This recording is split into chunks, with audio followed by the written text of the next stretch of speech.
बंधु हेई राति रे भोजी कले खाइले पीले परवर्ती अवस्था परिस्थिति एमिति हला जे बंधु को बंधु हत्या करिया को भी पछाइलानी। पुणी राजधानी रे सांग साजिला शैतान बंधु मुंड को पथरे छेची मारिदेला अध राति रे हत्या करी चंपट मारिला। भरतपुर थाना सोमनाथ बस्ती रे घटिछि विभत्स हत्या। मृतक कैलाश नायक घर गंजाम जिला बुगुडारे पेशारे रंगमिस्त्री भावे काम करुवा कैलाश 2 मास ହେଲା मांक सहित रहुथला एही भड़ा घरे।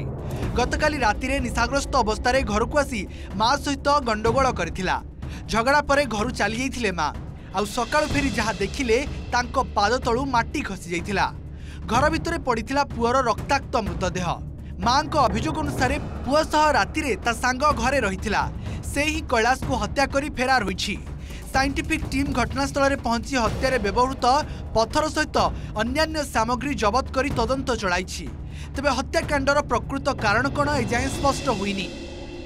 गतकाली तांकर मां सहित पुअर टिके झगड़ा होइतिला। मां जो तरकारी करथिले सेतरे पुअ टिके विरक्त प्रकाश करथिला एवं झगड़ा होइथिबारु मां रागी घरु संध्या बेले पळै जाइथिले।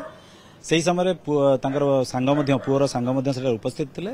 सकाल सकाल मां जाइके देखिला बेलकु तांका पुअर मृतदेह सेटार पड़िथिला एवं रक्ताक्त अवस्था थिला एवं तांका सांग जेहेतु फेरार हो जाइथिले तांका मांकर संपूर्ण संदेह थिला जे पुअर सांग ही तांको हत्या करिछि। घटनार कोन कारण रहिछि ताहा वर्तमान तदंत परिसरभुक्त अछि। अशांत होई पड़िलानी राजधानीर बस्ती। बेफिकर अपराधी गड़ुछि गोटिए परे गोटिए मुंड। एप्रिल 26 तारिख साइंस पार्क बस्ती रे जन्मेजय नायक को मर्डर।